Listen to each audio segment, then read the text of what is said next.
விஜய் நம்ம கூட்டணிக்குள்ளார வந்தா திமுகவை வீழ்த்திடலாங்கிற ஒரு நோக்கத்துக்காக பாஜகவும் அதிமுகவும் இந்த மைண்ட் செட்டை வந்து எடுத்திருக்காங்க, நாம எடுத்துக்கலாமா சார்?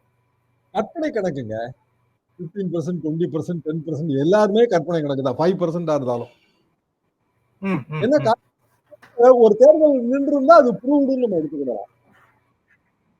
கற்பனை கணக்கு எதை வச்சு சொல்றோம் அப்படின்னா, ஜனங்கள் வந்து நிறைய திரள்றாங்க, யங்ஸ்டர்ஸ் நிறைய பேர் இருக்கிறாங்கிறத வச்சு இந்த கணக்கு போடப்படுது. அப்படிதானே? வேற ஒண்ணும் கணக்கே இல்லைங்களே. நீங்க போன தேர்தல் நின்றீங்க 2019 உங்களது ஓட்டு இவ்வளவு, 2024 இவ்வளவுன்னு சொன்னா அது வேற விஷயம். இப்ப கற்பனை கணக்கு.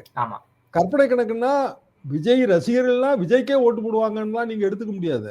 சினிமா பாக்குறதுல அஜித் ரசிகர்கள் இருப்பாங்கல்ல, அவங்க என்ன பண்ணுவாங்க? நிச்சயமா. தனுஷ் ரசிகர்கள் என்ன கணக்குன்னு எனக்கு புரியல. எல்லாரும் விஜய்க்கு ஓட்டு போட்டுருவாங்களா? எங்க ஒரு படம் வருதுங்க, படம் வந்து வரும்போது எல்லாருமா அந்த படத்தை பாக்குறோம். பல கட்டங்க. முதல் நாள் முதல் ஷோ பார்க்கணும்னு நினைக்கிறவங்க ஒரு செட்டு, அப்புறம் பொறுமையா பாக்குறவங்க இன்னொரு செட்டு, ஓடிடில வந்தா தான் பாக்குறவன்னு நினைக்கிறவங்க இன்னொரு செட்டு. அப்ப விஜய் படமா இருந்தாலும் இந்த ரஜினி படமா இருந்தாலும் எல்லாத்துக்கும் நிலைமை இதுதாங்க. மவுத் பப்ளிசிட்டிலாம் வந்து படம் வந்து ஒரு மாசம் கழிச்சு தான் ஒருத்தன் பார்ப்பான்.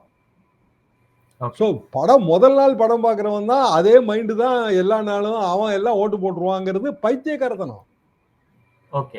அப்படியான வாய்ப்பு எப்பவுமே கிடையாதுங்க. எம்ஜிஆர் படத்துக்கு கிடையாதுங்க. எம்ஜிஆர் முதலமைச்சர் ஆன பிறகு மதுரை மீட்டு சுந்தரபாண்டிய படம் ரிலீஸ் ஆகி அது ஃபெயிலியர் ஆயிடுச்சுங்க. மக்களுக்கு பிடிக்கல, அவ்வளவுதான்.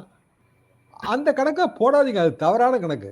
விஜய், அதாவது எடப்பாடி பழனிசாமியோட கணக்கை நான் சொல்றேன்.